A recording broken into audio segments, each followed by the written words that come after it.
Well, first off, there's a tremendous amount of money coming from all sources in think tanks. One kind of future project that I'm working on with a co-author right now is we want to kind of look at the impact of donations, right? So we want to see when an interested group, like a for-profit company, when they donate to a think tank, how does it change the issues that the think tank works on? And if you look at, the few think tanks that have good financial reports out there, it's coming from a lot of sources, coming from individuals, family foundations, and big foundations like the Ford Foundation that are kind of these big neutral foundations, or at least disinterested foundations, and then companies and small dollar donations. It's everywhere. The think tank world is awash in money.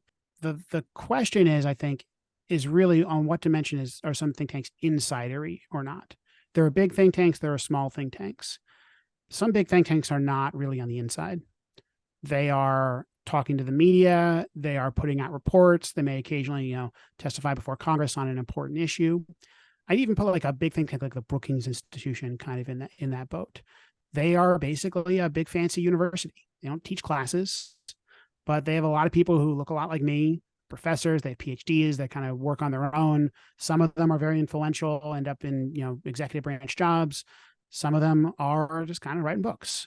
And that's what a lot of think tanks that are more academic, and really a lot of older think tanks, are like. Beginning in the 1970s, an organization called the Heritage Foundation was founded, which created a new model for think tanks. And their model is we want this think tank to be much more like an interest group.